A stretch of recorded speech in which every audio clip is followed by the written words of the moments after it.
बिस्मिल्लाहिर्रहमानिर्रहीम। अस्सलामु अलैकुम।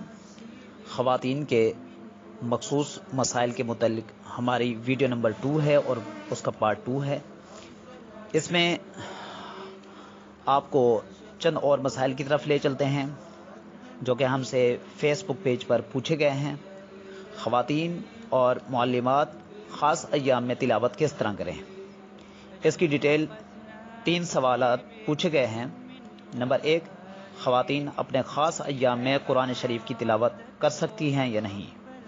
नंबर 2, बाज़ मुअल्लिमात जो कि कायदा नाज़रा या हिफ्ज़ की तालीम देती हैं, क्या वो इस वजह से कि बच्चों की तालीम का हर्ज होगा, बच्चों को पढ़ाने के लिए कुरान शरीफ की तिलावत कर सकती हैं?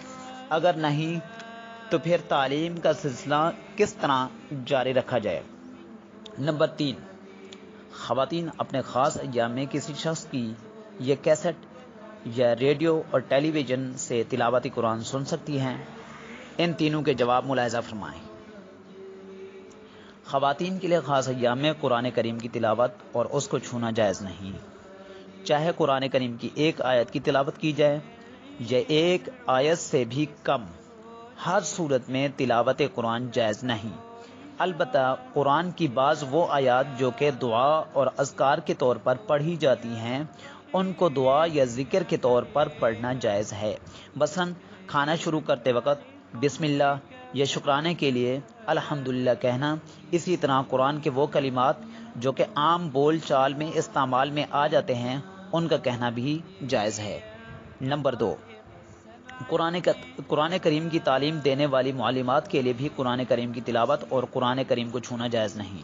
बाकी ये कि तालीम का सिलसिला किस तरह जारी रखा जाए, इसके लिए फ़ुक़हा ने ये तरीका बतलाया है कि वो आयत कुरानी कलमा कलमा अलग अलग करके पढ़ें। मसलन अलहम्दु यहाँ पर रुक जाएं, फिर लिल्लाही रुक जाएं, रब्बिल फिर रुक जाएं, आलमीन कट कट करके पढ़ें।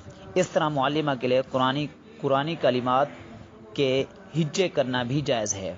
नंबर 3, ख़वातीन के लिए ख़ास अय्याम में तिलावत कुरान की ममानियत तो हदीस शरीफ में आती है, लेकिन कुरान सुनने की ममानियत नहीं आती। लिहाजा इन ख़ास अय्याम में किसी शख्स से या रेडियो और कैसेट वगैरह से तिलावत कुरान करीम सुनना जायज़ है।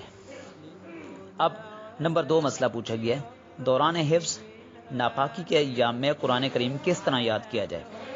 कुरान शरीफ हिफ्ज़ करने के दौरान नापाकी की हालत में किसी पेन वगैरह की मदद से कुरान पाक के सफ़े पलटकर याद करना जायज़ है या नाजायज़ है।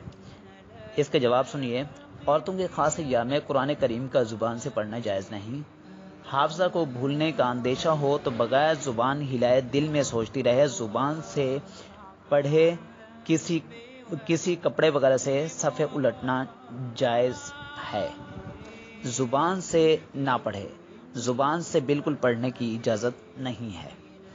अब आगे एक और मसला पूछा गया है, मखसूस अय्याम में कुरानी आयात वाली कोर्स की किताब पढ़ना और छूना। इस तरफ तवज्जो नहीं होती हमारी, ये बहुत ही इम्पोर्टेंट मसला है, इस तरफ तवज्जो चाहिए। सवाल ये है, हम सेकेंड ईयर की तालिबात हैं और हमारे पास इस्लामिक स्टडीज़ है जिसमें कुरान करीम के शुरू के 12 रुकू हमारे कोर्स में शामिल हैं।